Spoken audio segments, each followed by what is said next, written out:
this event every single month. I know we're doing it at a very special time and day. Bear with me, I'm having a little bit of technical difficulties, but I will start the show anyway because we're going to visit with our sponsor, of course, and that is always Mid-Florida Credit Union. And I know Maylin is on Zoom with us. So are you there, Maylin? I'm here with you. How are you today? I'm doing good. As you know, it's Friday. The weekend is Friday. Here. Yeah, it's Friday we're celebrating. at 4. Yes. Friday at 4, but that's all right. We're still working.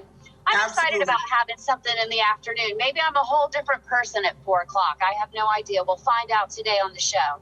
We shall see. Well, Mid-Florida, again, is partnering with us this entire year, 2021, because 2020 is a do-over. And people are excited. There's some events coming back to the Mid-Florida Event Center, so that's exciting. And yes. You guys have a lot going on. I know you put up another location, but in Martin County, so we won't talk too much about that. But tell us a little bit about what Mid-Florida's been up to lately. Well, we've been up to a whole lot of stuff, but first of all, we want to let the viewers and the listeners know that we are a local community credit union. We love our members and we love our community. Our footprint range anywhere from Naples, Florida, to all the way around to Treasure Coast. And like you mentioned earlier, we have our brand new branch in Stuart, Florida, but we're growing and we're basically covering the whole part of Florida and coming branches to come. So we've come a long way from the small shoebox to over 60 branches, far and wide. So we're doing a lot of things. We have 6 branches right now in the Treasure Coast area from Vero Beach. We have 1 location and we have 3 in St. Lucie County and 1 in Stewart. So we're growing. We're definitely growing and expecting more. And in order to be a member, it's pretty simple, right? Because most people, the old credit union model was for specific workers or groups. But how can you be a member of Mid-Florida Credit Union?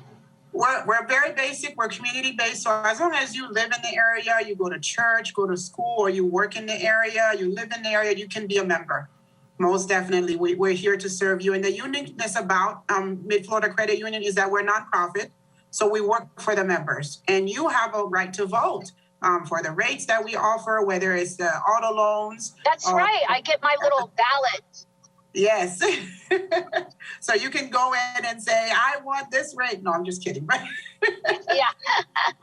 But you do get a dividends statement as well because it's a nonprofit. So we all Correct. share. We're all partners. Yes. So you get a say so. And on top of that, we're full service. And like you mentioned before, there's different types of credit union. Mid-Florida is full service. So anything you can think of a commercial bank offering you, we can offer it here to you. Consumer, business, commercial, you name it. We can cater to you and your needs. Let's talk about prime for a minute because, as many people have noticed, the interest rates are really, really low right now. So what is that doing for all the types of loans that people here in our community have access to through Mid-Florida? Well, right now we are offering 1.99 on new purchase 2019 or newer in a vehicle. So that goes to show you how low we can go as far as your interest rates if you're looking to finance. And yeah, we look at credit, but we're a credit union. We're here to help you. If we can get you in a better spot so you can get that better rate, that's what we do. So you can do 1.9 is all the way back to 2019 vehicle. Is that what Correct. You're saying? Yes. Wow. Yeah, and that's a special out there. So I would say jump on it while you can.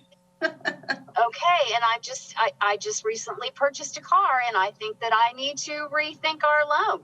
Hey.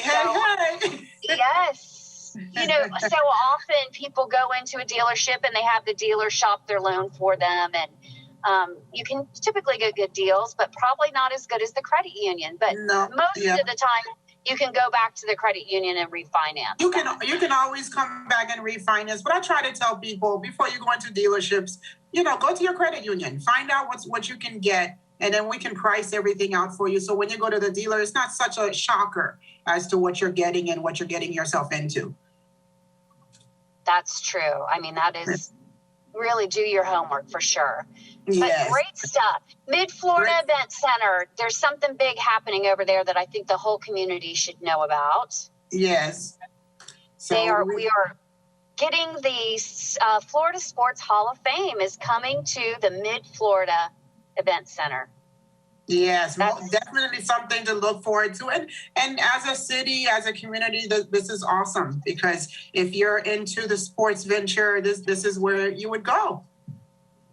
Yeah, it's an amazing partnership, and we're hoping to get some more people over into that event center. And I know that we're going to start our concert series up over there. The city is going to do that. So just some great stuff.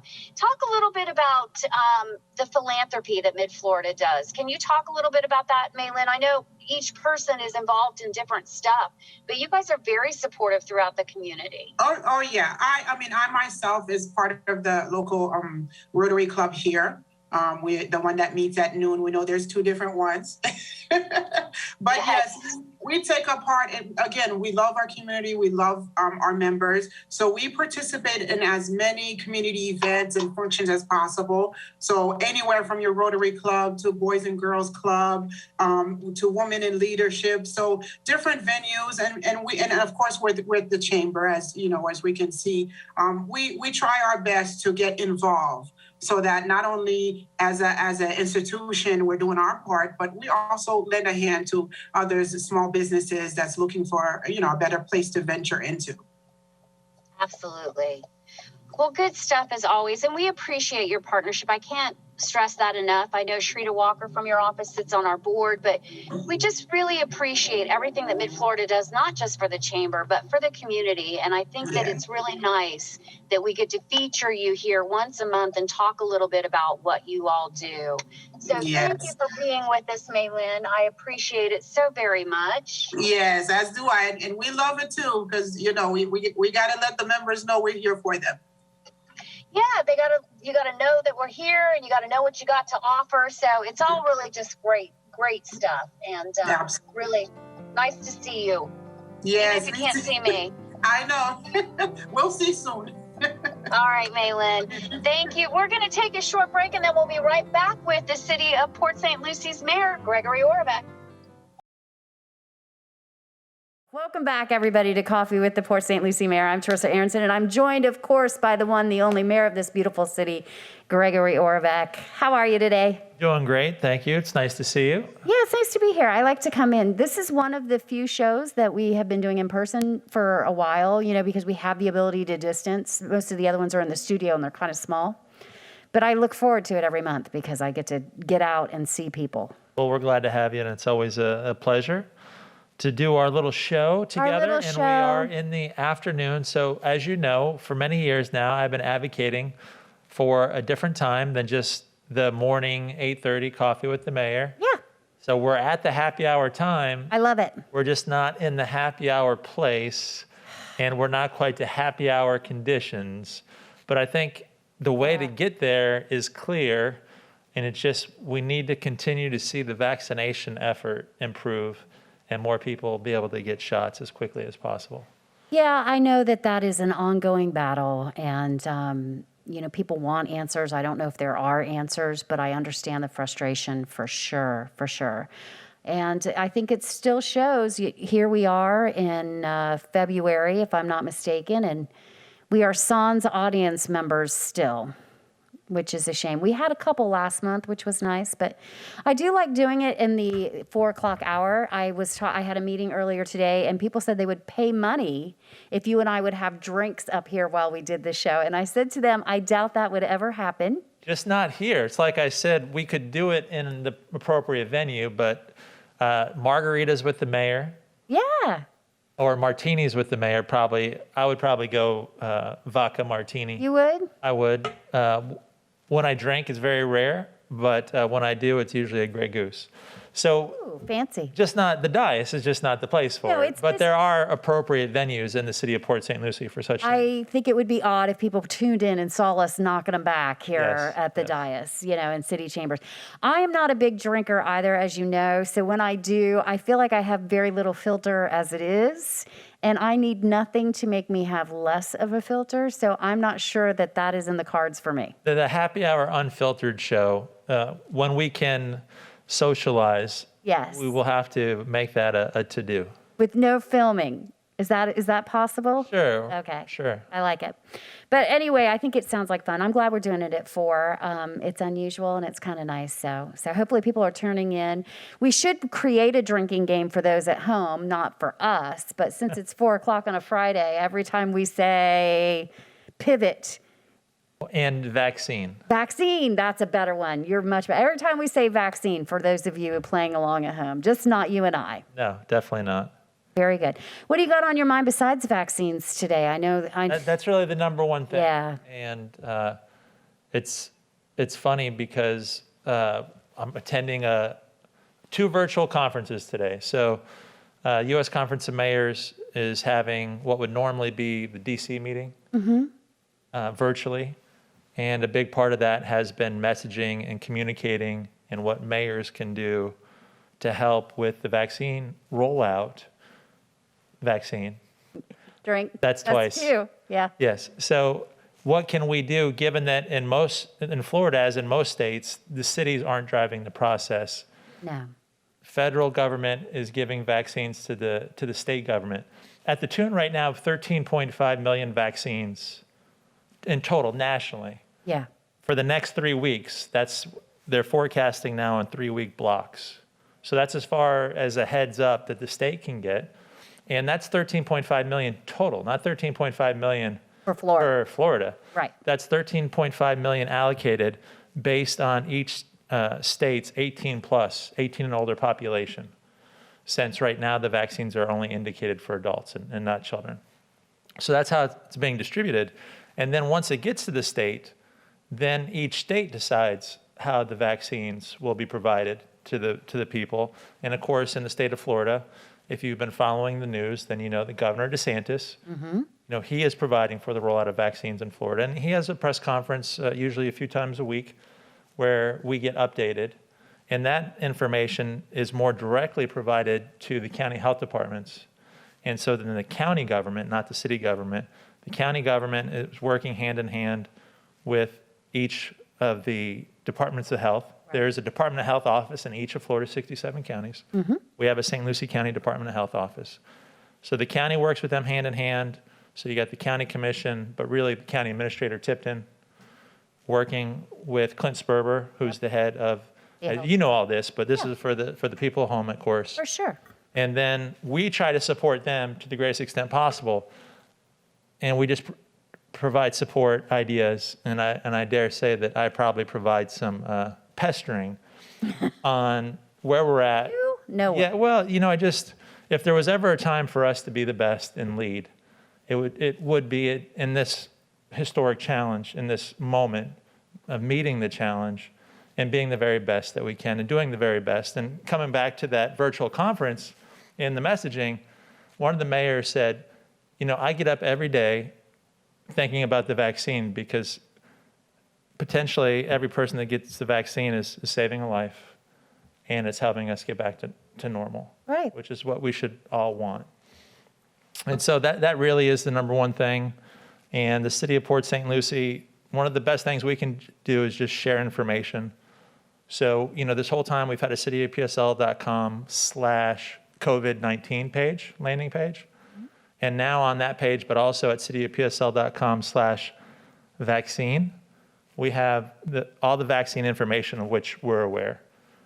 So a little silver lining here for vaccine. I mean, we could be causing some kind of poisoning if people are taking a shot every time we say vaccine, just by the way. Yes, maybe they should alternate between water and whatever. Yes, yeah, let's just go water. Let's go water or something with antioxidants in it. But there on that page, and a little bit of silver lining here, is that previously it's been reported that the Department of Health's wait list was at 30,000. It's being reported today that it's at 12,000. Oh, that's good. So that's Better. significant progress. Yeah. And so one of the best ways to get in line is to go to stlucie.floridahealth.gov. It's hard to find. It's crazy that it's so hard to find on their webpage, and I wish that they would put it at the top and flashing lights. But in the middle, a little clickable line, you can hit the wait list button and you can sign up. If you've already signed up, just stay in line. You don't have to sign up again. And of course, Publix, now Walmart and Sam's, and also Florida Community Health Centers if you're a patient there, and Cleveland Clinic, Florida, if you're a patient there. But we provide the links to all those pages. And something that we're asking the county and the health department's help on, and something that we're just going to try to help in the interim, is that for our seniors especially, you can't expect everyone to have computer access or to be internet savvy.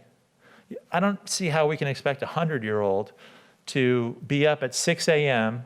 to play the game of trying to get onto the wait list for a Publix vaccine. We need to help them. Yeah, we do. And so we want to try to bridge that gap, especially now that that wait list is getting down. You know, if you know a homebound senior, they don't have friends or family that have helped them sign up, please help them. Or if you can't, please refer them to us. Yeah, the city, anybody will help them. You can call my office and we'll help you because we understand that. But hopefully 100-year-olds have some interaction with a caregiver that can help with that. So you mentioned all the great places you could get a vaccine, and we've said, get on that wait list at the health department. And I know that at the health department, they're a little frustrated too because they're not, so they get their portion of the vaccines, and then the others, the governor has sanctioned to go directly to Publix and Winn-Dixie and Walmart. So they're bypassing the government health departments. So they're not seeing as many as you think, and they are not the catch-all. So it's not like the health department gets them and then turns them over to our local Publix and all that kind of great stuff. Those are direct distribute. So we're providing more places for people to get their vaccine, but we're also providing additional processes which you may have to go through. There's not one process yet. Publix has theirs, Walmart has theirs, the health department has hers. And we hear that the state is going to have something, but it is not ready for prime time. Well, you know what? Prime time was yesterday. And that's a shame. And that's really disheartening about this rollout is we really should have been prepared for this. We've had a year. And I think that that's people's frustration. So if you do have a hard time, if you know somebody that needs help getting on a list, because everybody has their own individual list, that's the problem. Reach out to the city, reach out to the Chamber of Commerce, reach out to anybody, and we'll be happy to help. I'm sure somebody will be happy to help you. It's sad. It is, and it's understandable that people would be frustrated, and we will just continue to try to get the information out, especially as it changes. And again, cityofpsl.com/vaccine or cityofpsl.com/COVID-19. I was on a meeting with, it's a board of directors for a well-known board here in the community, and one of the board members, we just couldn't get them to understand that there are different processes. There's the county, and you sign up for the county, or you have to go to Publix. And this person kept asking about the Publix to the county, person, and it was like they're not the same. You have to sign up individually with where you intend to go.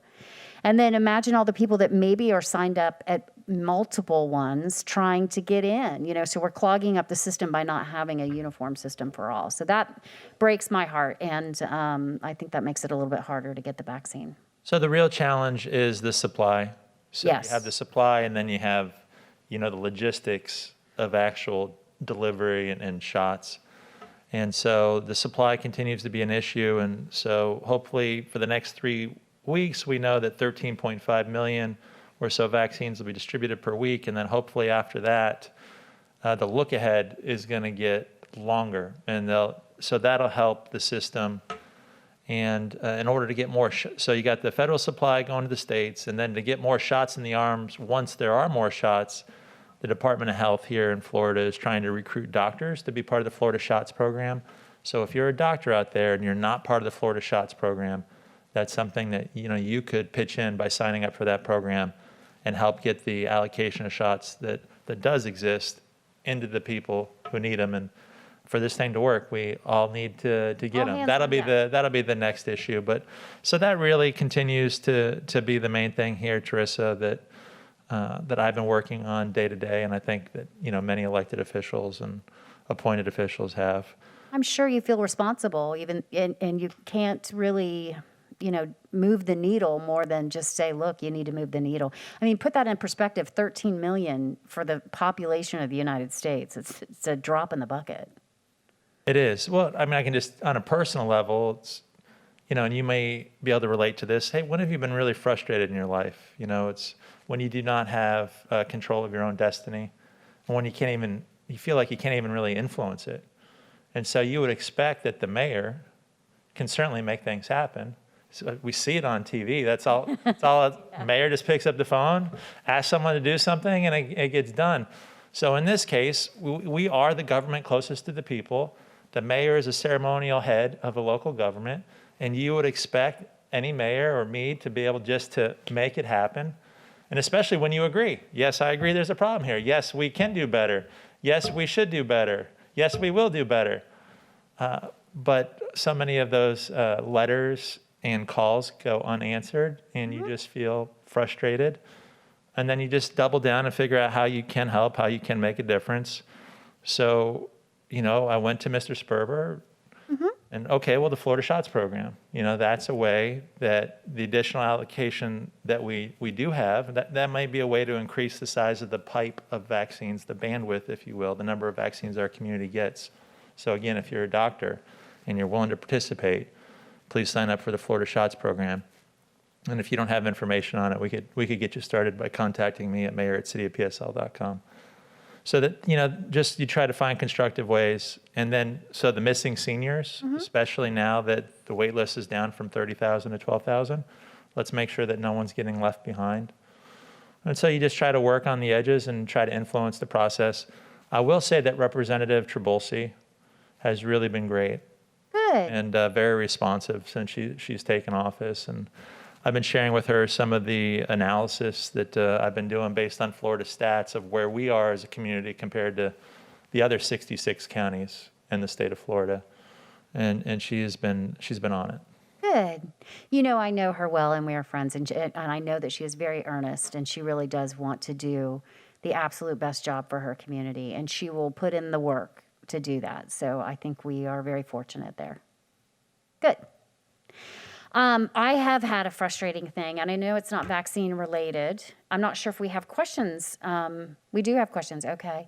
But I'm going to tell you about a frustration in the business community that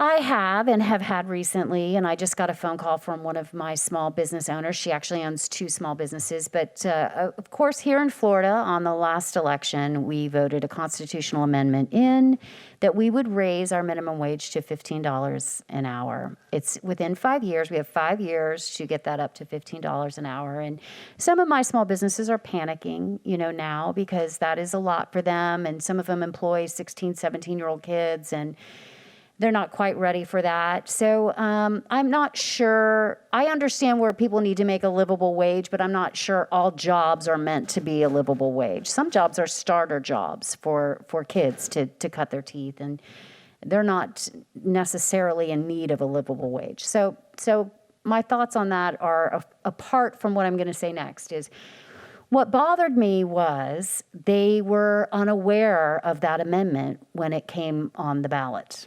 So many people, you know how they do this in politics. It ends up on the ballot and nobody even knew it was coming. And it sounds great. It sounds like a great idea. We're going to give the world a raise. And then, there's not enough time for education on, and not just this amendment, any amendment. There's not enough time for education. There was another amendment on that ballot that said, okay, from now on, if we're going to make a constitutional amendment, we got to vote on it twice, because that would have given you time to educate. And the people, and it's always the will of the people, said, no, we don't want to do that.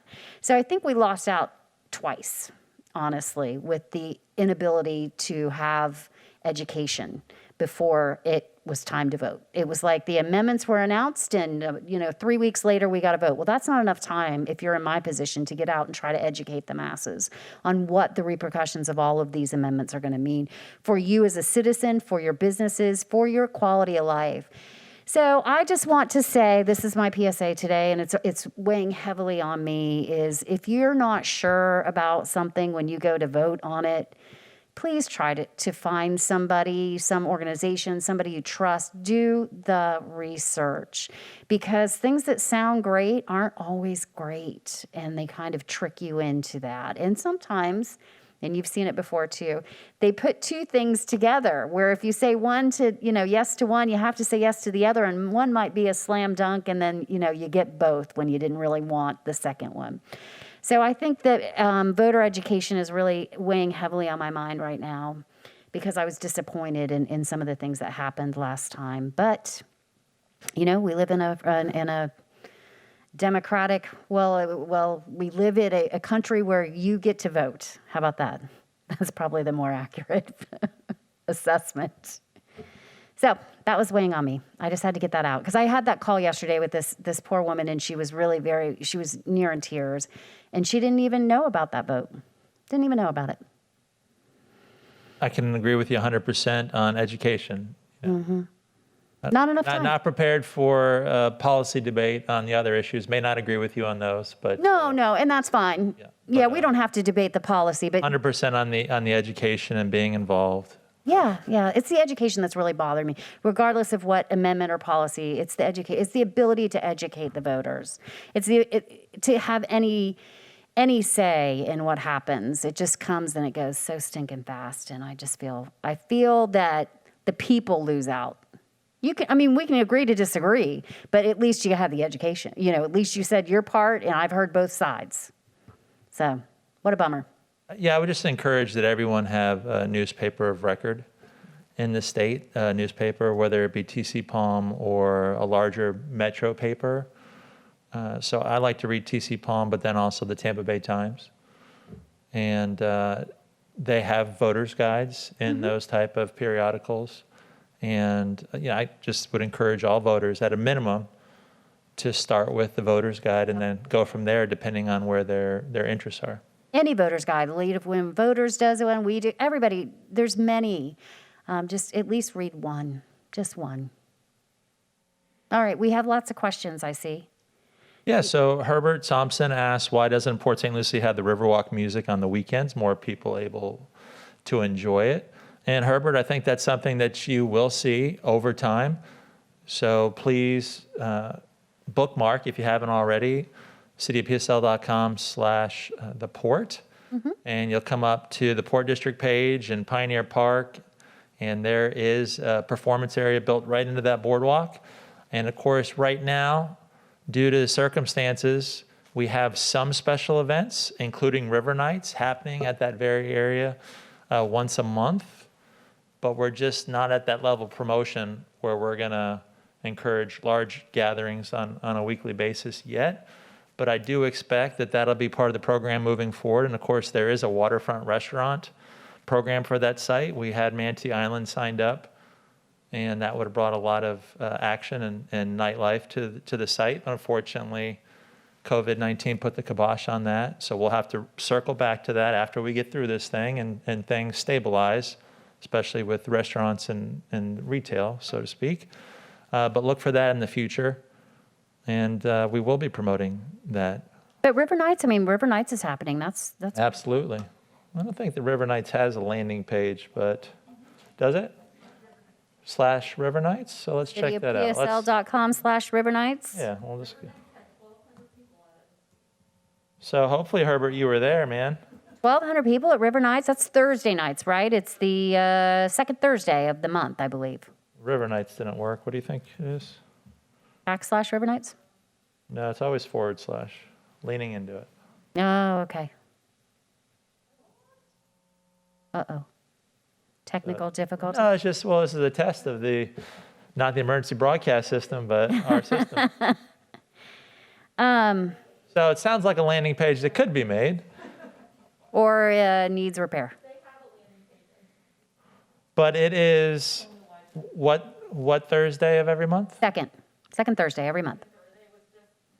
Yeah. Second Thursday of every month, starting at what time?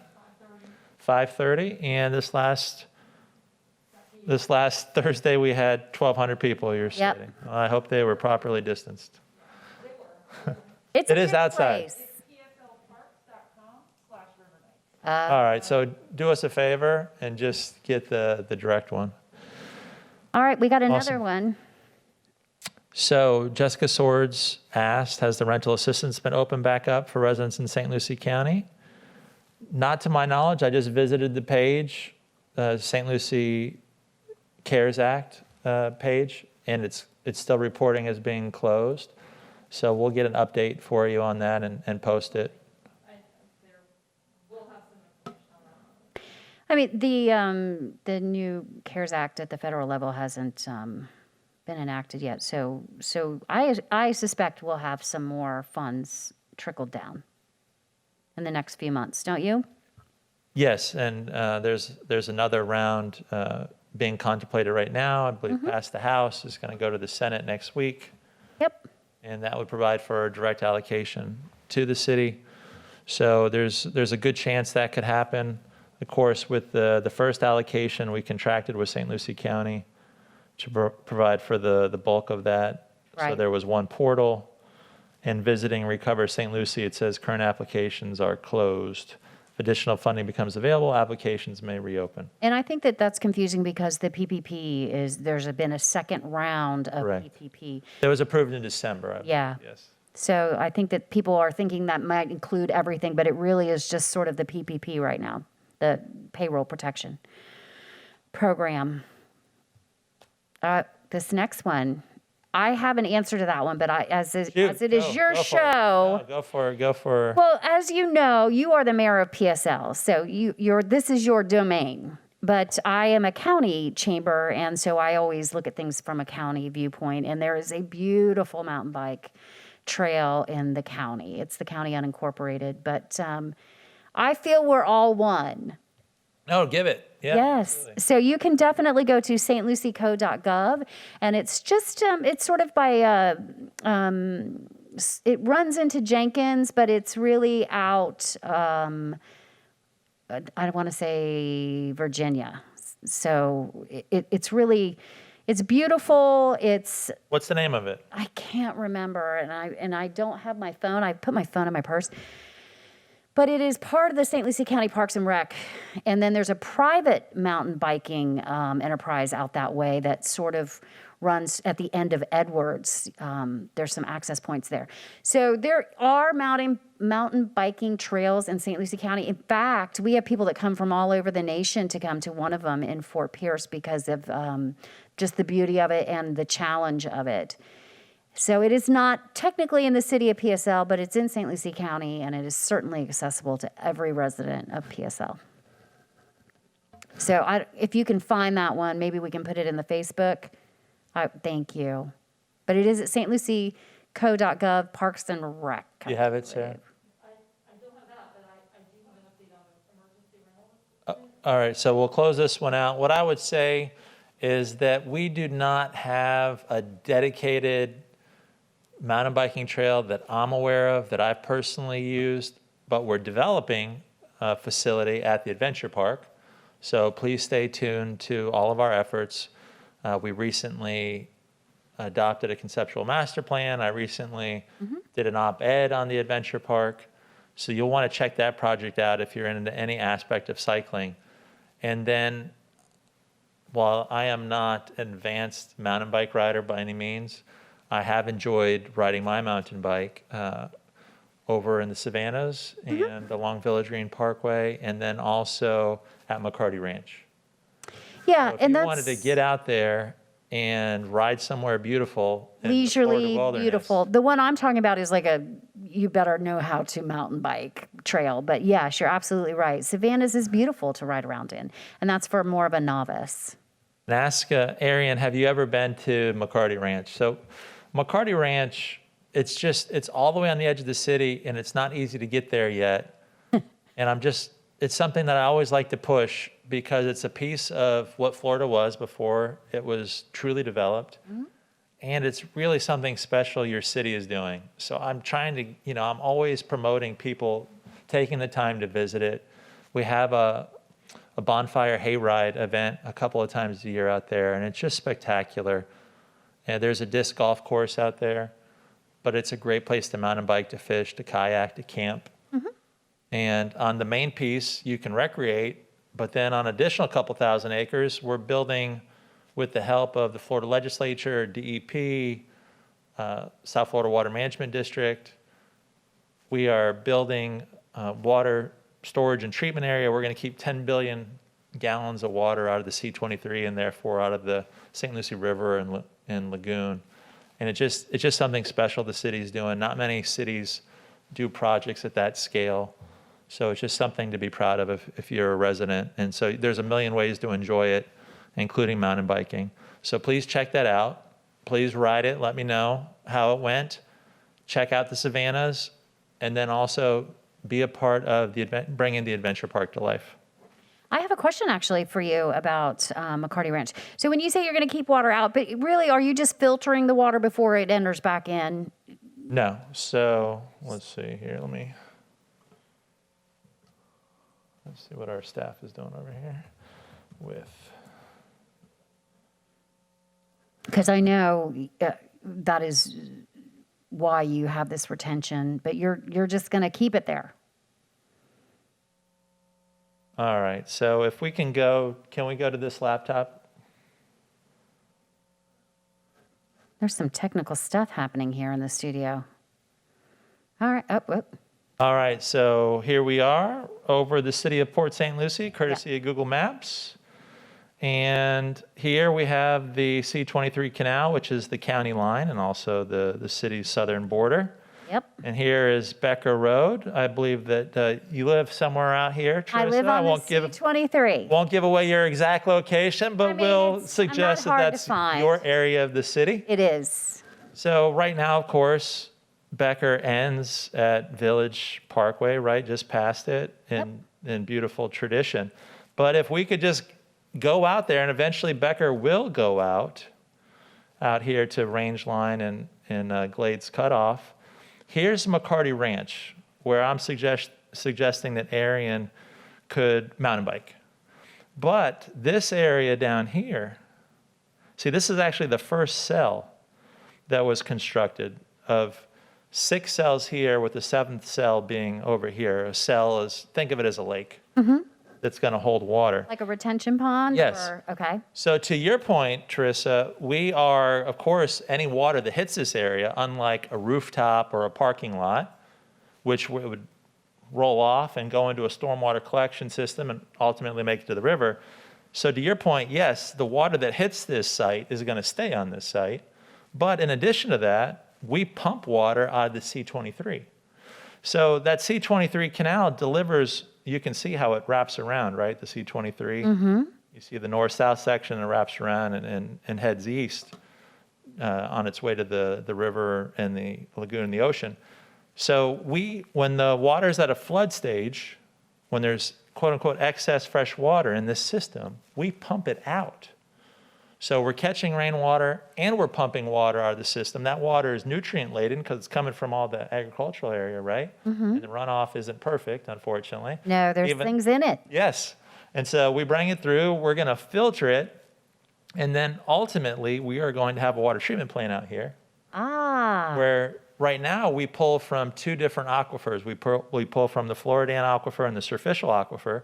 So this will be the city of Port St. Lucie's first surface reservoir also. Very good. So we're going to, instead of destroying the St. Lucie River and Indian River Lagoon with fresh water, we're going to save that resource, clean it, and ultimately use it for water supply for our growing community. So it's truly a win-win-win. And in addition to helping to save the river and providing for drinking water, we have these great places to play and recreate and to preserve, because all kinds of animals use those water treatment, those water storage and treatment areas. They're just lakes. Yeah. Very good. So super exciting. I am Yeah. excited about that. I do live out there. I live on the C-23. I enjoy the wildlife a great deal. I'll post that to my Facebook page. We have the eagles and deer, and I post that regularly. That's normally the only posts. What do you call it now? See, they don't call it McCarty anymore. It drives me crazy. Oh, they don't call it McCarty? I call it McCarty. It's the C-23 St. Lucie River Water Quality Project. So Who what is the who landing gave it page? that See name? how that landing page just doesn't come off of the tongue? Why did they do that? They wanted it to explain for, when we were asking for grants, Oh, so when you, they wanted the name. yes. When you say, I've learned this over my years with many, many nonprofits, is you have to be blunt. And so you have to call things what they are. And when you're applying for grants, that matters for some reason. You're absolutely right. So you have to call it and they say your mission statements have to say certain things in order to qualify for grants too. So it's so funny how that works. But wordsmithing is a grant issue. But please give me back the McCarty hot link to get to the, To the landing page for that. yes. It's C-23 Water Quality. C20. And when you're done with grants, it'll go back to McCarty Ranch. Well, let us just keep calling it McCarty Ranch forever. C23 water quality. Okay. Well, So we fish in that canal, but I have yet to eat anything from it. So.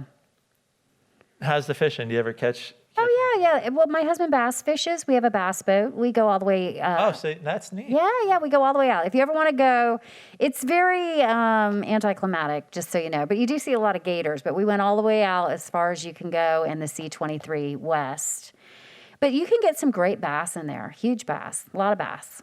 I think that's one of the great things of living in Florida is just to be able to fish in your backyard or Yeah. somewhere close to your backyard. So absolutely. It is it is our backyard, but we don't have a dock, so we actually have to go, over the river and through the woods to get to the put in. But that's okay.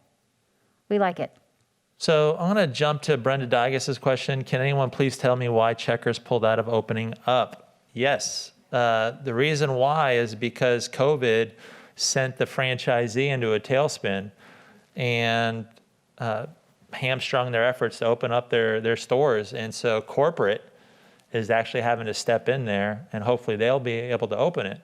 But even though it's an outdoor, there's a lot of outdoor to drive through. Yeah, it's not Many corporations, many restaurants have been hard hit by COVID, and that happened to that franchisee, and it caused them problems with cash flow and the ability to open the stores and their pipeline. And that's what happened. So when you say franchisees, so they bought the rights to open a Checkers, an individual, and typically I like franchisees because they're locals. They're people that live here and work here, and they bought the rights to open a Subway or a Texas Roadhouse, but they're one of us. They're our citizens. But what is happening with drive-throughs, so people aren't out and about working as much as so many people are working from home. We're not going out. So while we're not traveling around, we're not riding through a drive-through to get a quick hamburger on our way to somewhere else. So a lot of our drive-through restaurants are suffering. So it's not just about being able to eat inside. We're just not moving people around the city like we used to, and those people were stopping at many places along the way. So if you're out, stop and grab a coffee, grab a burger, grab some fries, make somebody's day, bring it to them if you don't want it. Because you certainly, I don't think, have been eating any fries lately. No. I have had fried food exactly one time, and since June. So this weight loss is intentional because people they'll ask me. I'm like, he's fine. He's dieting like a madman. He's fine. But yes, I felt compelled to mention it because people do ask me about your weight loss. Yeah, well, thank you.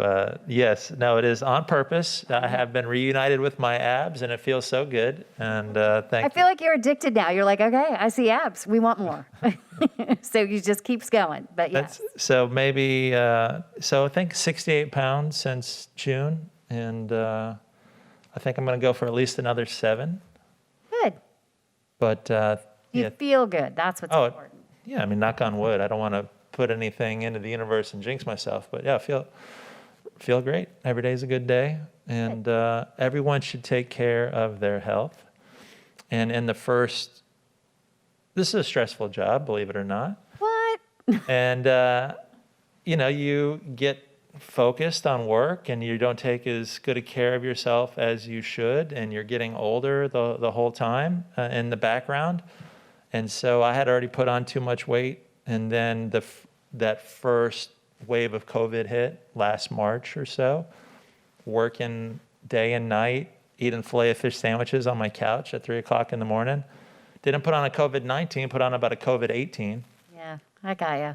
And then, in this job, you're confronted with pictures of yourself, whether you like it or not. And I was like, wow, you better take care of your health, because that's important to everything else. You can't be a good husband, father, mayor. You can't do anything important without your health. So that was a wake-up call. And for me, a silver lining of this whole ordeal is, hey, I'm going to take better care of my health, and my family join me, my wife and daughter. The boys are at college now, and they're workout fanatics already. But the girls join me, and I'm so proud of them. They're doing a wonderful job. And so, yes, it's on purpose. It's not some terrible illness that has caused rapid weight loss. Yes, but it's always a good problem to have when people think you're sick from weight loss. Like I would like that problem, but yes, it is on purpose, and I'm happy that you're doing it. And I know this job is stressful. But added to the stress, you can't look at the pictures, and I am confronted with pictures of myself as well, and they pop up on your Facebook feed. But I want to say, I'm not a big fan of Facebook because people say, I have not seen too many attacks on, people's personal weight and appearance. So I'm thankful for that, but I probably just jinxed myself because that's the one thing I feel like they're pretty lenient on.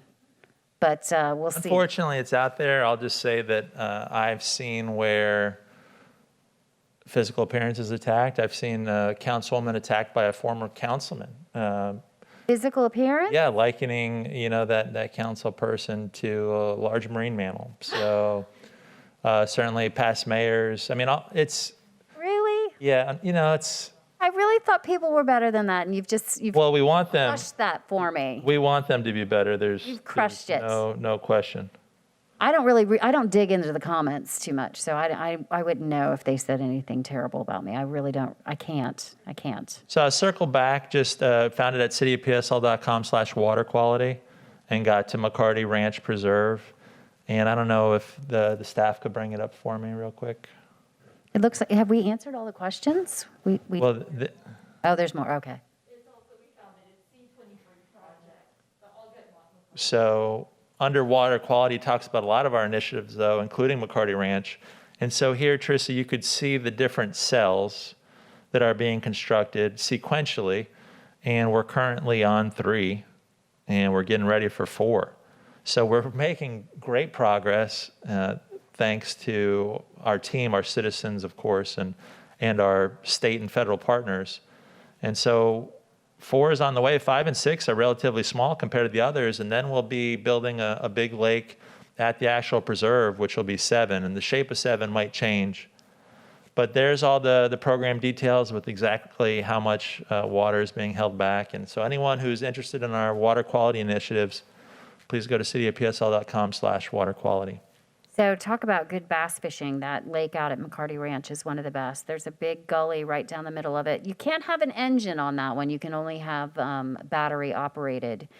But man, the bass fishing out there is fantastic. I didn't know that you were into it. I'm very impressed and very happy to hear this, to learn this about you. Learning new things all the time. We've known each other forever. I thought you knew everything there was to know about me. All right, we could bring those questions back up. Sarah, you said that you had a response on the second round of CARES. Yeah. It was about emergency rental assistance. So the city has received $6 million for emergency rental assistance and is in discussions with the county to align our programs, possibly into one program. We should know more sometime the end of March. They're working on that right now. All right, so we'll have to push that. So I forgot who asked that question. I think it was Jessica Swords. Yeah, so Jessica, right about the allocation, trying to figure out how to deliver it. And I will make a note of that.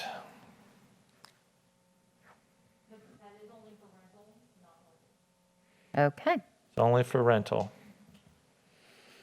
So we'll get an update. Oh, this next one's going to be fun. Which one is that? You want to go? I think given your design group and Brad Curry, I'm you not know. sure this is a good topic for us to bring up here. Yes. So that way Jennifer can see the three sides at least to every policy debate. So Jennifer Denig Heelan asked, how can we as residents increase the minimum landscaping requirements? The landscaping packages these new builds are putting in are very sparse. Before I answer it, I would like to know if she means residentially or she commercially.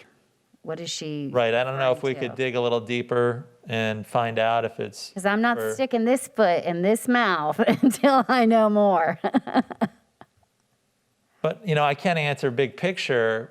It's controlled by the landscape code, which is part of the city's code of ordinances, which is part of something called the land development regulations. And within the land development regulations are the regulations over landscaping, AKA the landscaping code. And so there are minimum requirements in there. And those, to a certain extent, could be upgraded, could be enhanced if the city council adopted an ordinance. And as with any policy-making process, law-making process, it would be subject to a minimum of 2 readings, one of which would be a public hearing, and which we may hear from the Chamber of Commerce, You may. the Builders Association, and others. And so Trissa drilling down makes a lot of sense because we want to know exactly the type of development you're talking about. So there's different types of development in the city. There's residential and commercial. And then there's also the scattered lot single-family development, and there's gated communities. So it'd be interesting for us to learn more about the places that are of concern to you. And I agree that landscaping requirements are necessary, and everybody would love. I love the outdoors, as you know, it's my favorite thing in the world. But there is a cost to everything, and you really have to look at how costs affect immensely the entire economic driver down the road. So when we do mitigation on a lot that's cleared, it costs money to clear a lot. I think people would be surprised when they learn how much a business has to pay for mitigation on a piece of commercial property that has not been cleared. And then the requirements for landscaping on top of that now, and you know very well, landscaping is expensive. The proper trees that you need at a proper height, at an age, if that's what you're looking for, to offset the size of the ones that you took out, are very, very pricey. And so every time that you add on requirements for people, even though it sounds great because who doesn't love landscaping, it can make something no longer cost effective. So you don't want to lose out on business because of, excessive requirements that are just too costly to make the project go forward. So, and I would say that I am a supporter of beautification and good landscaping. But saying that, this is what I would call a heavy lift. So if you really wanted to effect change here, first you'd want to learn more. You'd want to understand how we compare to others. You would want to make recommendations, specific recommendations. You'd want to call on examples, and you would try to get together with each of the council members and the planning staff to have conversations, to see if there was any support, kindred spirits, and you'd want to organize like-minded people to do the same. And this is the public policy making process. This is how it works. And it's for this issue or any similar issue, it's really how the system works. But we'd have to have a specific conversation. Feel free to reach out to me at 871-5159 or mayor@cityofpsl.com with a copy to druiz@cityofpsl.com. You could also do the same thing just by going to my landing page at cityofpsl.com. And I would talk not be doing my job as the chamber president if I didn't remind people that when a business comes into town, they have requirements in terms of landscaping, in terms of water flow, retention, design. That means windows. That means all of that. Parking spaces, public art. Are they going to put it on their property, or are they going to contribute? So this is not the only thing that affects the costs of a business coming to town. There are just a number of things. Impact fees. We didn't even talk about impact fees. We're talking about design standards and public art. You have to have a certain window. It has to be a certain color. It has to be a certain height. You have to have a certain amount of parking spaces. You have to have a certain amount of water retention. So there's a lot that goes into starting a business, and we want to make sure that people can still afford to do that. It is the American dream. Yeah, I don't know if we got any feedback from her on the specific locations. So in my experience, I've been doing this about 25 years now, not as mayor, but actually as a staff person, starting in planning department, actually reviewing site plans and landscape plans. In my experience, our commercial landscape code is pretty robust. It's pretty much on par with anything else you're gonna see. Where I can see personally an opportunity for improvement and something I personally, as one of 5, I'm only one of 5 elected officials, sit on this dais at meetings. It seems like some of our trees for single family homes are small. They're small at the beginning. And a common measurement is the height and also what's called the diameter at breast height, which is, the thickness of the trunk. And so the thicker, obviously, the greater the circumference, the larger the tree. And so a lot of the trees that the builders put in are twigs. They They're are. sticks. Yeah. And so I could see where that would go a long way. But usually the homeowner comes in right away who's excited about having their home, and they enhance it almost immediately with their own landscaping. You do see that a lot. I mean, they do kind of, and the worst part of it is sometimes a lot of what they take out when it's, especially a scatter lot, is, scrub and Brazilian pepper. But occasionally there's a decent tree there, and then they take it out and then they put back literally just a twig. So I wouldn't disagree with you there. I also wouldn't weigh in on it officially as the chamber. So have at it. Discretion's the better part of valor there. Yeah. I can't blame you for that. So Jessica, I think, has a 2-for-1 special today. She is asking now about new retail or industrial businesses approved for the Tradition area. And Whoosh. This is a good opportunity to tout against cityofpsl.com/project tracker. And you can go to Coming Soon I love that. and just see all the things that are coming to PSL. And in spite of the pandemic, a lot of great things are happening. So in the Tradition area, we recently announced the FedEx distribution. Mm-hmm. And you should look for a lot of logistics and manufacturing, those light type industrial uses, those cleaner type industrial uses, to come to Tradition and Southern Grove portion of Tradition. So that is happening. Mattamy Homes is working on some great plazas. There was a great TV news story about a 10-story heart that is going to be I saw really, I think, an inspirational landmark. And it's going to be, as Sarah and I discussed, a site of many proposals and photographs. And they're going to develop a retail center around that piece of art that, of course, is going to have a couple restaurants. So if those are the right restaurants and the romantic, I mean, you know how many proposals are going to go down and front of that PSL heart. and by that heart? It's going to be amazing. And they're doing some really exciting things with their planning around the lake and the town square. So it's my understanding that they have reclaimed the church. That building is Yep. back into the portfolio, if you will. It was and in they're a planning private some hand. retail buildings over there. You have the storage and hybrid retail space right on Village, just north of the tax collector's building, excuse me. Mm-hmm. So you have that. You have the tax collector, not the property appraiser. Don't want to get those confused. She does have a few offices in there, though. She does. Okay, good. But the tax collector craft was really He built it. He was the champion of that building, so I don't want to get that wrong. And of course, you have Excel Development that's going to be breaking ground. You have Project Bullet that's out there. We can't name that one yet. So just a lot of great things going on in Tradition. I was just on a meeting, and I think that there is some indication that we're going to have some more big announcements in the near future out there. Yes, and also LTC Ranch. There's a Project Midway out there. Just a remarkable amount of really positive activity in any time, but especially under the circumstances. It's very heartening. So, as mayor, you have to, and as citizens, I think we have to acknowledge the pain from COVID. Certainly anyone that has faced death, sickness, you want to acknowledge that, out of work. But on the other hand, after you acknowledge it, you also have to acknowledge that, hey, relatively speaking, we got a lot to be proud of. We got a lot to be enthused and encouraged about. There's definitely a reason for hopefulness.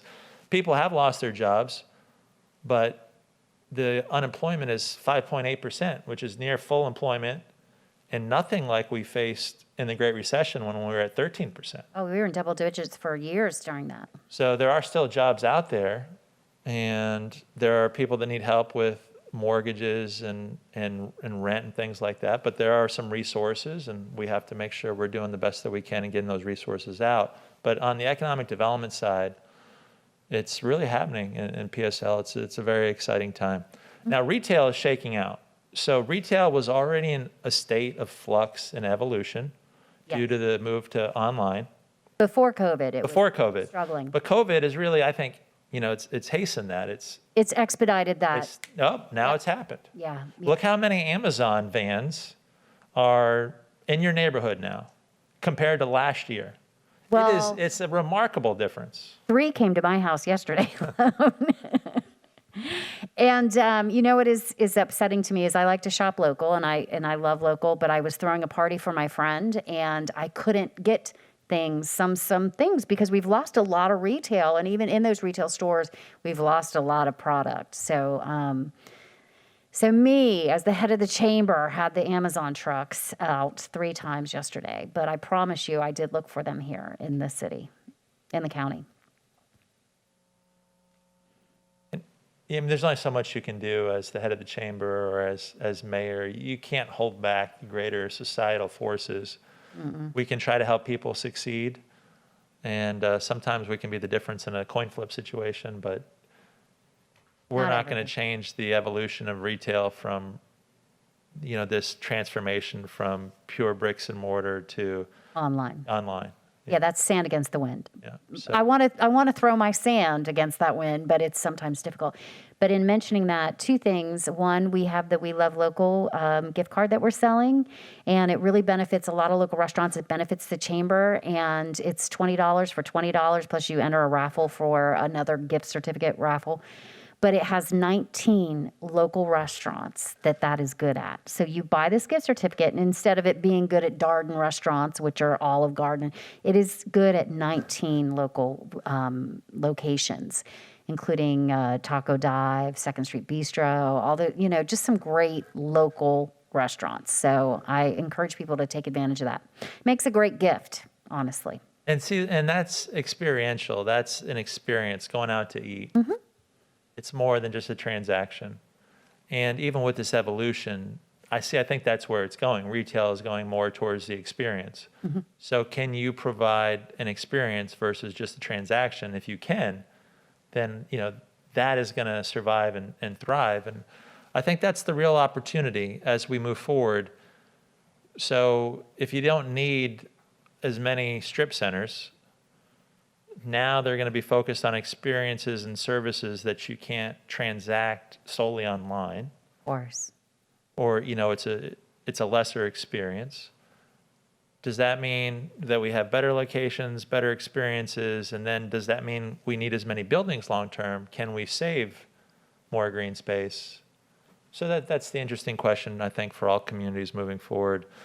But so there is retail happening, but not as much as pre-COVID, and we shouldn't expect that to normalize until we get herd immunity and we're getting back together normally. And I don't know if it ever will again. I mean, not as we mentioned, we've just expedited what was already happening, and that is a switch to online shopping and away from retail. So I'm not sure it'll be back the way it was before anyway, but we will have great things like the Hard Axe. I just came from the Hard Axe, which is where we threw the birthday party. That's a local entrepreneur that opened up an axe throwing place. Those are experiential things that you're talking Is about. that Fort Pierce or Or US? That one's Fort Pierce. I was at the Fort Pierce one because they're members of the chamber. You know me, I like to, Sure. Well, job. members first. Absolutely, I understand. But I think there was one on US 1 just outside of the city also, and it's actually on my list of things to do. But I'm going out to eat, but I'm doing outdoor dining. Yeah. And, a big thing about COVID is, for sure, I'm under 65, I'm 46. Hopefully I would be okay. My wife is, has an autoimmune disorder. And so I think a big thing with getting the vaccine and being mindful is just doing it for your family and doing for others who are vulnerable, even if, you might not be in the vulnerable class. And so for me, even though I can't wait to go axe throwing, I'm going to wait until, I get my vaccine and we get back to normal. And I think it's important to bring that up. So we'll ask you that question. So it sounds like the mayor of Port St. Lucie is going to get the vaccine when it is offered to him, when it is his turn. Oh, I can't. Correct? I can't wait. And I'm not going to jump in line. No, Never going to cut in line.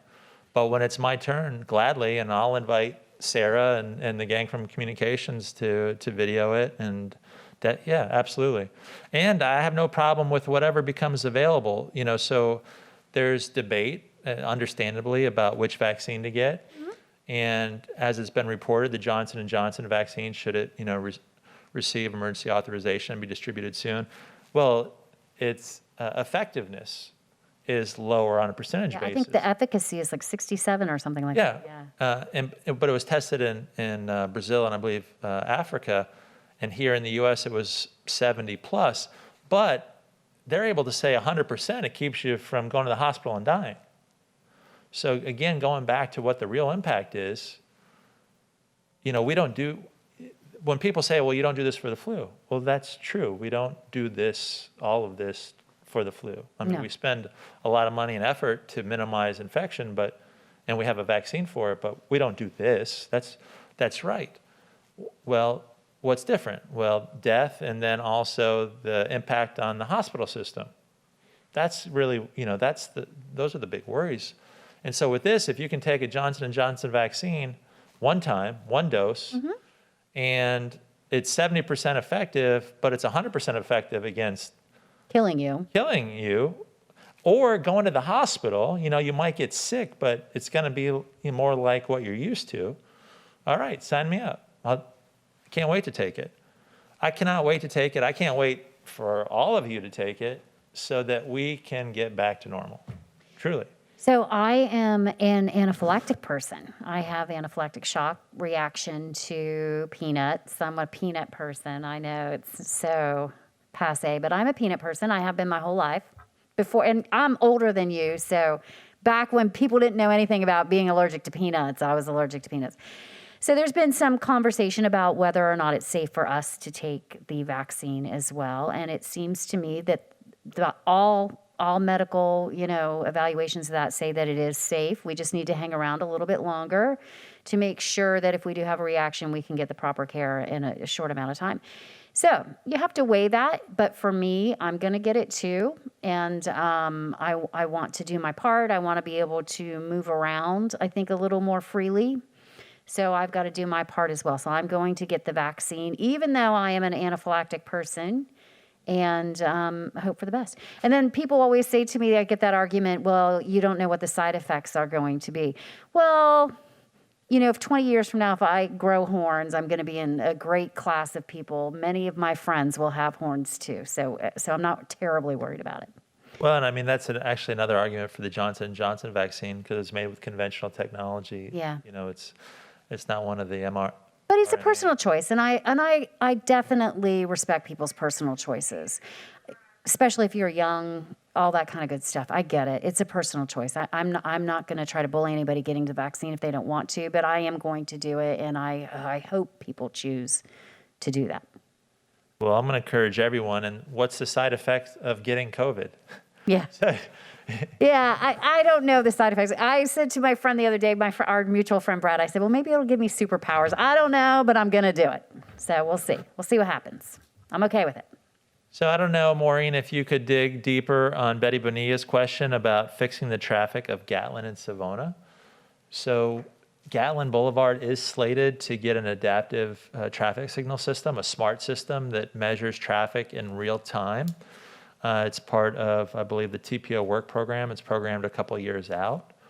So that improvement will come to that whole segment of roadway, and certainly I'll continue to advocate with the city manager and the council to expedite that project if possible.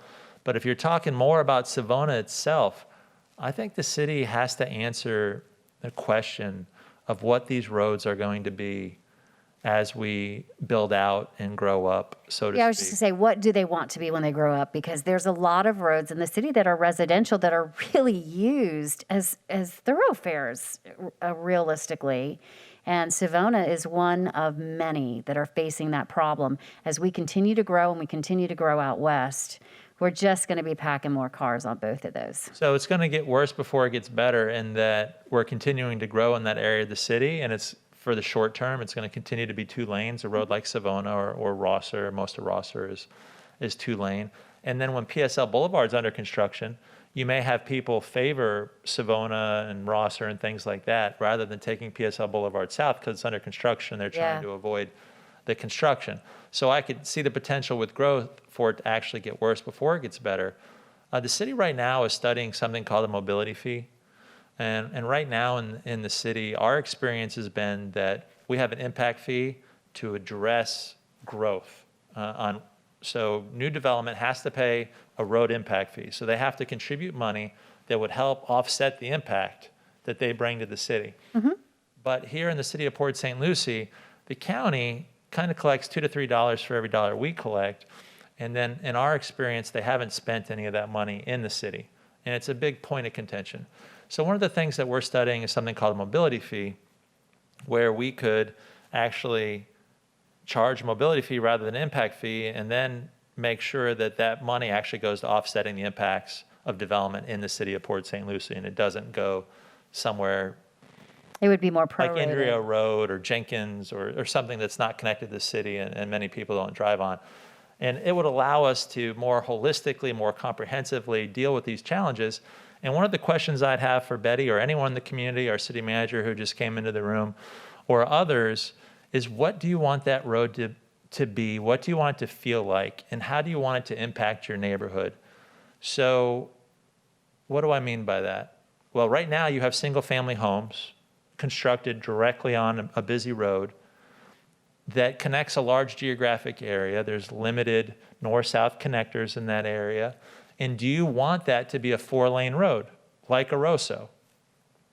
Do you want it to be a 2-lane road, like Morningside or what Floresta is going to be? So you're always going to have high volumes at peak times, but you can enhance the flow and you can make it feel like a neighborhood. Or does it need to be 4 lanes? And if it needs to be 4 lanes, is there something better?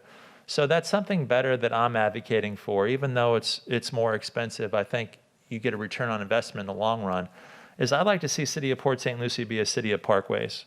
So we built a very special road in Crosstown Parkway, and it moves traffic, but it's a linear park where a lot of people ride in their bicycles, walk, jog. We put fitness facilities on it, and I really like that model. And a large buffer to the residential. And a large buffer.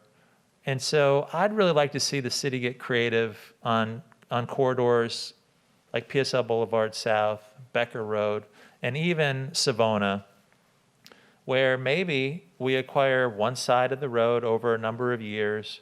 You create a trail, you create a buffer, you give half of the lot to the adjoining property owners so that that half of the property goes on the tax roll.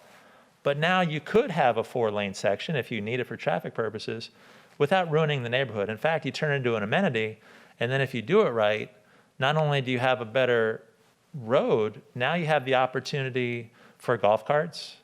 Now you have the opportunity for the autonomous vehicle, beep, and the tradition of motion. Now you could bring that to the city. And what's interesting, Trissa, you probably know this, we do an annual scientifically valid citizen survey.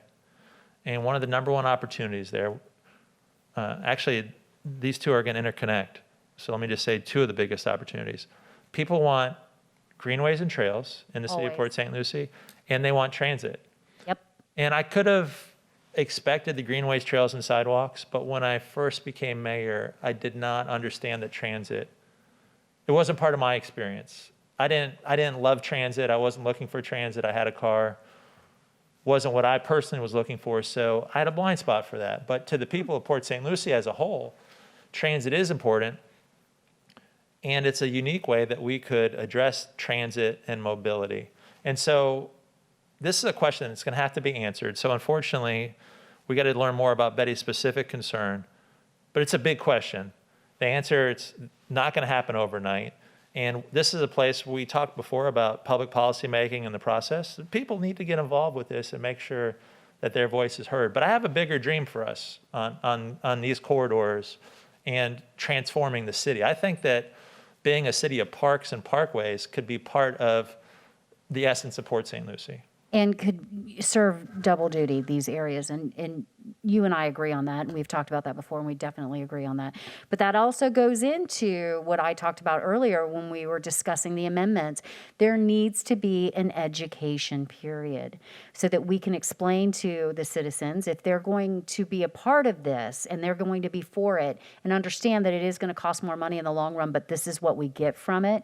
We need time to do the education. Because you and I both have talked about this on many occasions, and these should be people movers with green space, because it gives you two things that people need and want. And there is the ability to do that. But as we keep, flopping up, and I say flopping up because a lot of these are spec homes that are just, 3 bedrooms and barely 2 baths. As we keep, just putting them in along these major corridors that we know are going to have to serve so many more people. Regardless of what you want it to be, it is going to be serving more people 5 years from now, 10 years from now, 15 years from now. So now is the time to do something about these corridors. It is not wait till it happens and figure out what to do then. No, now is the time, but you're really getting at the crux of the problem and the challenge, and that is, we often don't deal with things until we're confronted with the reality. Well, that's the American way. In my experience, many of us, almost all of us, are good with hindsight. We can all point to something that happened and say, oh, that shouldn't have happened. We shouldn't have done that. Some of us are okay with insight, like, oh, right now this is happening, we should do something about that. But nowhere near as many people have insight as have hindsight. And then the real gift is foresight. Can you look 5, 10, 15, 20 years in the future, understand what's happening, and then can you explain that so that other people can appreciate it and take action? And so I agree with you 100%. We're in that moment right now where we need to have foresight, but in a world of competing priorities and where things cost money, if you can discount that it needs to be done, well, then it won't get done. So to your point, it drives me crazy that there are spec homes that went up basically at the intersection of Savona and PSL Boulevard. Yes. It's already a traffic jam. Can't we do stormwater there? Can't we do an entry into the neighborhood? Like, why is it a good idea? But that costs money. And that's money that, doesn't get invested in reducing the tax rate or police officers or any of the services the city provides, right? And that's the challenge. And so I got another one for you, and it's right in this area with Betty, is NAI, South Coast. Mm-hmm. They are offering the piece of property just to the west of Aldi and nestled over there by Goodwill. Do we need another strip center type development on Gatlin, right in this area of congestion, by Aldi, where the intersection on Gatlin across a 6-lane divided highway is by the grocery store at the corner, and then Aldi? That is a cluster right there. Do we really want even more commercial use there? Or is that an opportunity for a neighborhood park and a stormwater pond in an area of the city that needs stormwater? That's a question that I want to ask the city manager to see if we have any need for it, because I'd much rather see the property preserved and used for stormwater than I would want to see another strip center that causes greater congestion and makes Gatlin Boulevard less safe. So, It's a tough one. It's definitely tough. And he did leave before you said that, though. So Yes. it wasn't like it wasn't timed. It's a tough one because that is a commercial area. And so I do believe in commercial areas where you go out to the main throughways to do your shopping and to get your services. But I don't know. So if I had to prioritize, I don't know where I would fall on that. But I do know that now's the time to buy some of those commercial properties. If you're ever interested, now's probably the time to do that. And I sit on land acquisition for the county, and we're running into that as well, where there's some properties coming online that make sense down the road, and now might be the time to acquire them. So the thing is about Gatlin, I actually use as an example because pieces of it feel very different than Port St. Lucie Boulevard. And that was by design, and something that might be lost on the current city administration, the current city council, is that the council of the time back then, they acquired land to make that road happen. And then they created a strip, a protective preserve between the single family and the 6-lane road. They did. And so that's why you have a nice meandering sidewalk and pieces of art, Yeah. because that could happen. And doesn't that feel much better than Port St. Lucie Boulevard? Or Becker. Or what Becker could be if we follow the current course on it. And I always use PSL Boulevard as the example. Do you want all the arterial roads of the city to feel like Port St. Lucie Boulevard between Gatlin and US 1? I don't. No. That's not the vision I advocate for. Do you get the feeling that we are on a lot, because I agree with you on all of this and always have, and felt that we should have been talking about this when it came up previously years ago. Do you think we're on an island, though? Do you think that we are in the minority on understanding that in the long run, this might not be the best idea for these places right now? Well, I mean, I was the one opposing vote on Becker. But since then, the council has said they want to study our corridors. So that to me was a point. It was reason to be hopeful. Good. And optimistic that we might be able to revisit it. But to your point, once you said flop up, or whether you flop it or slap it up, how many gas stations and car washes does the city need? Well, so for the most part, car washes are going to be an exception, right? So you have the ability to control that to some degree. Because in many areas, even though the zone might allow for it, it is an exception use, meaning you have to get permission to put that there. Correct? Right, but there's no concentration rule. So effectively, they're being reviewed for impact on the surrounding area, things like noise. Right. But You as can't far say there's as too many. appropriate, there has been no willingness to say that you can have too many. So, we have another one going up on PSL Boulevard right now. And that section of PSL Boulevard, to me, is already lost. The form of development's already set. It's right off of the turnpike. Mm-hmm. It's in an area that had to be converted from single family. But my question for the people of Port St. Lucie and the council and the staff is, do you want every road in the city to be like this? Because that piece being offered on Gatlin that I mentioned, those are former single-family lots. They are single-family lots right now. Becker is all single-family lots. So it will be very similar to the experience on PSL Boulevard South. And I think that we've evolved, and I think that we should aspire to a higher vision. Well, I have confidence in this leadership that will happen. I'm going to stay positive. Oh, I'm positive too, and I love the current council. Again, I've been in local government for 25 years, and this is the best council that I've either been a part of or served as, in different capacities. So it's the best one I have personal experience with, and I'm very appreciative of them, and I love working with them. Good.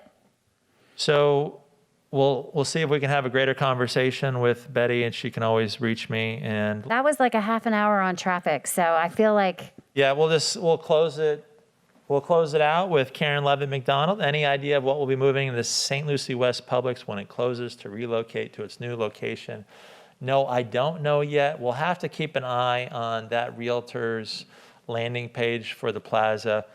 But if you're hoping that it's going to be like Trader a Fresh Joe's. Market or Trader Joe's, please keep in mind that Publix, as all professional grade enterprises have in their lease, they have exclusions. So if you're Yeah. Publix and you're going to a shopping plaza, you say, all right, shopping plaza owner, we're coming in here, but you can't have another grocery store and pharmacy in this plaza. We're going to have an exclusion.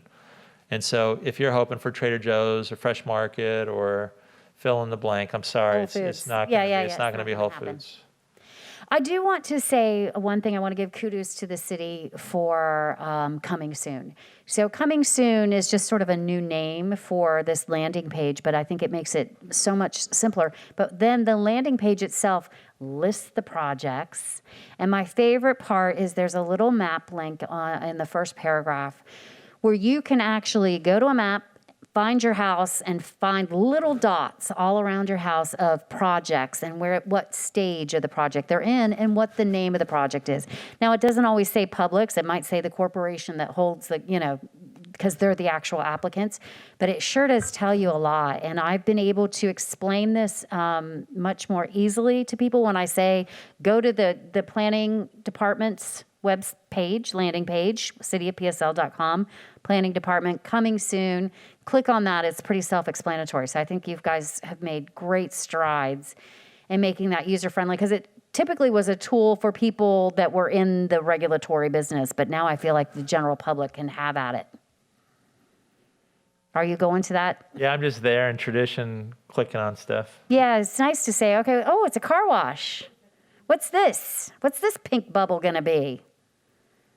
It's, a kidney dialysis place. I love it. So thank you for that. Sure, absolutely. And staff will, I'm sure, love hearing that you like using it. And it's definitely a great tool for people in the business, but then also if you're curious about this, going back to your point of being educated and involved, so many people, like I learned today that you bass fish with your husband. I didn't know that about you. And so that's a fun thing for you to do. And you got a busy life, you have a job, and your job happens to be in this sphere. But if you have a job at XYZ Corporation and you have kids and you're involved in youth sports, you don't have time to take up the hobby of government on the side. No. So until you're confronted with that development that you thought that those were woods forever and now it's something else, now you're getting involved, and so it's something that I think it will always challenge us to get people involved and educated. And I get that because before I was in the sphere, it wasn't something that ever made it into my sphere, honestly. I think that that's the normal, existence and experience of most citizens. It is. I'm very thankful that all those years ago, I was a planning intern and I learned that there was a land use map and a zoning map. And I wouldn't imagine moving anywhere into Florida now without looking at a land use and zoning map before I bought a piece of property. Yeah, because just because it looks like woods doesn't mean it's a preserve. Oh, the developer said this. Oh, the realtor said that. I'm sorry, ma'am. This was approved in 1993. Yeah. It was always going to be a hospital or a single-family neighborhood of 1,000 units. It's. And that also brings up the point of the Chamber's Small Business Assistance Program, where we help people try to find the right zoning, the right place for their commercial space, even if they're going to build out or expand or anything. Please give us a call, because there's a lot that goes into that process that generally people would not be expected to know. And I'm really busy with that right now. I think I've done 5 Small Business Assistance Programs meetings this week. And it's a lot of different things. One of them is a doggy daycare. And as you know, that can only go into certain zones. You can't throw that up in a retail, area. That is really more of a service industrial. So, and if they want an outside run, it's an exceptional use. They have to come to council and get permission to do that no matter where they go, even if it's in industrial. But who would know that? They just want to open a daycare for dogs, and they want to be in tradition. And that's probably not likely. And it's tough. There's at least three sides to every issue. Is one of, there's some sayings in local government, there are no small issues, and there are at least three sides to every story.